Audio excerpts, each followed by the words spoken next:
हाँ बोलिए, कौन बोल रहा है?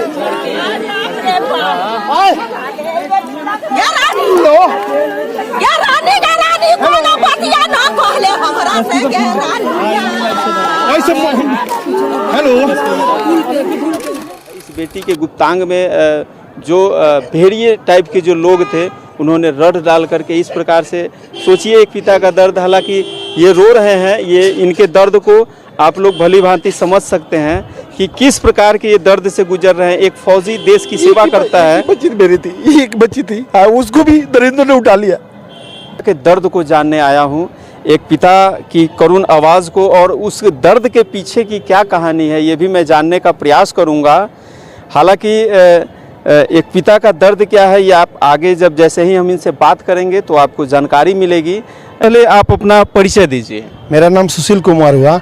एज ए मिलिट्री पुलिस हमने 17 साल सेना में सेवा दिया हुआ है, और हमारे जैसे सेना के प्रति जो निष्ठुर भावना है, इतना ईमानदार होने के बावजूद भी हमारी बच्ची के साथ जो है 19 दिसंबर को 2021 को सुबह 5 बजे मेरे घर से बच्ची को उठा लिया जाता है, और मेरे ही घर के पीछे तालाब में 23 दिसंबर को दोपहर में उसका बॉडी मिलता है।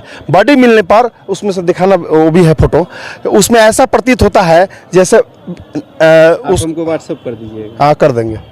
हाँ बोलिए। हाँ, उसमें जो है मैंने कि एसिड अटैक, यहाँ तक कि जो पोस्टमार्टम हुआ है, पोस्टमार्टम में बलात्कार की पुष्टि हुई है, उसके साथ गुप्तांग में रॉड डाला गया है। इतना घिनौना अपराध होने के बाद भी आज पुलिस निष्क्रिय है, अभी तक अपराधी को खुलासा नहीं कर पाई है। मेरी एक ही बच्ची थी, और उसके साथ भी ऐसा दुर्दशा किया होगा। आज नेता हो या कोई प्रशासन हो, कोई इसके लिए आवाज उठाने को तैयार नहीं है। सब अपने आप को भावावी करने के लिए तैयार है, लेकिन आवाज उठाने के लिए किसी के लिए और सच्चाई को उजागर करने के लिए कोई किसी को हिम्मत नहीं है।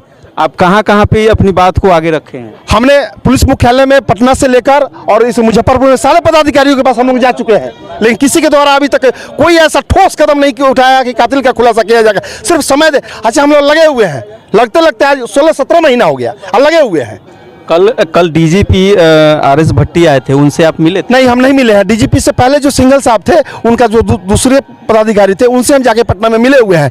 और जनता दरबार के लिए 14 मार्च 2022 को हमने आवेदन दिया। वो आवेदन ऐसा संगीन अपराध होने के बाद भी आज वो कहाँ चला गया जनता दरबार मिलने वाला, इसका अभी तक कोई पता नहीं है। कहाँ घर हुआ? साहेबगंज में। गांव कौन सा है? प्रतापपट्टी। आपको किसी पे शक है क्या कि जो इस तरह से आपके बच्ची के? अगर मेरे को किसी पर शक होता तो उसको अब तक मैं छोड़ता, अब तक तो उसको कानून के हवाले करके उसके सजा के लिए कार्रवाई करता। अभी तक तो ये पता ही नहीं चल पाया किया तो किसने किया। मतलब कि पुलिस, वहाँ की जो लोकल पुलिस है वो आपको क्या? अगर लोकल पुलिस को जैसे हमने इन्फॉर्म किया, 19 दिसंबर को घटना हुई है और 23 तारीख को बॉडी मिलता है, ये 5 दिन पुलिस ने क्या किया होता तो बच्ची जिंदा मिलती। थाना मतलब साहेबगंज थाना। कौन सा थाना है? साहेबगंज थाना। वहाँ के प्रभारी कौन है? अभी तो राजेश कुमार है, उसके पहले अनूप सर थे। तो आप मतलब कि अनूप जी को भी और हमने जो यहाँ अभी प्रेजेंट प्रभारी उनको भी बोल चुके हैं। हमने सारे पदाधिकारियों को चिट्ठी अवगत करा, यहाँ तक कि हमने प्रधानमंत्री तक को चिट्ठी भेजे हुए हैं, रक्षा मंत्री को कितनी बार चिट्ठी भेजे हुए हैं, लेकिन अभी इस विषय में कोई मतलब कि जवाब नहीं है। अभी तक हमको कहीं से ठोस उचित कार्रवाई नहीं मिल पाया है कि संतोषजनक। हाँ, सब है मेरे पास, सारा चीज है। अब निकलिए तो निकल देखिए।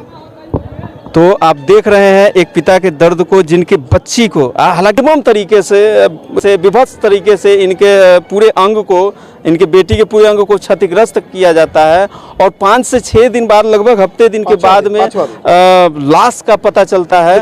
तो और अभी तक में ये लगभग सभी जगह बड़े बड़े वरीय अधिकारियों से लेकर के यहाँ तक कि प्रधानमंत्री से लेकर के मुख्यमंत्री, यानी जहाँ तक इनको जाना चाहिए था वहाँ तक जा कर के गुहार लगाए कि हमारी बेटी को कम से कम इंसाफ मिले, लेकिन अभी तक कोई तरह से जवाब नहीं मिल पाया है।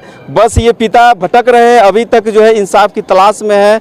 ये दृश्य देख करके इससे पता चलता है कि अभी भी जो भी गलत तरीके से गलत नज़र रखने वाले लोग अभी भी जो समाज में घूमते हैं, वो बिल्कुल ही उनके पास वो डर का माहौल नहीं है। और एक साधारण सा जो घर परिवार में पूरे इज्जत प्रतिष्ठा के साथ रहता है, अपने बच्चों के साथ, कहीं ना कहीं डर के माहौल में जी रहा है, तो कहीं ना कहीं ये इसमें प्रशासन पूरी तरह से फेल है।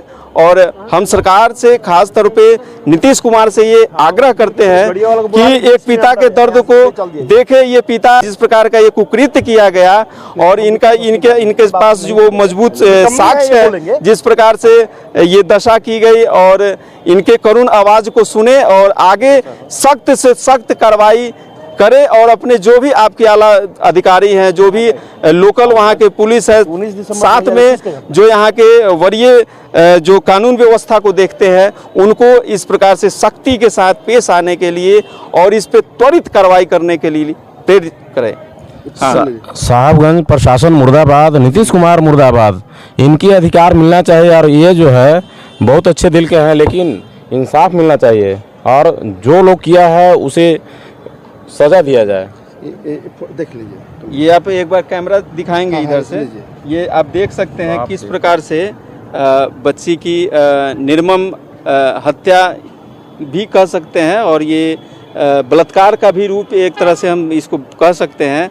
देख सकते हैं कि हत्या के लगभग 5 से 6 दिन के बाद में इस लाश का पता चलता है और इसे बेटी, क्योंकि बेटी के साथ अन्याय हुआ है, इस बेटी के गुप्तांग में जो भेड़िए टाइप के जो लोग थे उन्होंने रड डाल करके इस प्रकार से, सोचिए एक पिता का दर्द, हालांकि ये रो रहे हैं, ये इनके दर्द को आप लोग भली भांति समझ सकते हैं कि किस प्रकार के ये दर्द से गुजर रहे हैं। एक फौजी देश की सेवा करता है। बच्ची मेरी थी, एक बच्ची थी, उसको भी नरेंद्र ने उठा लिया।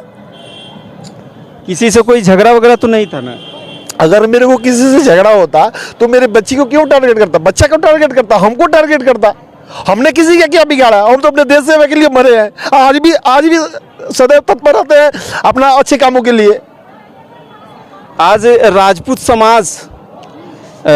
समाज के बड़े बड़े नेता राजपूतों के लिए तमाम तरह के लोगों को जागरूक करते हैं, लेकिन वहीं पे एक राजपूत के साथ अन्याय हुआ है, ये भी सोचने वाली बात है। कहाँ है वो संगठन सब?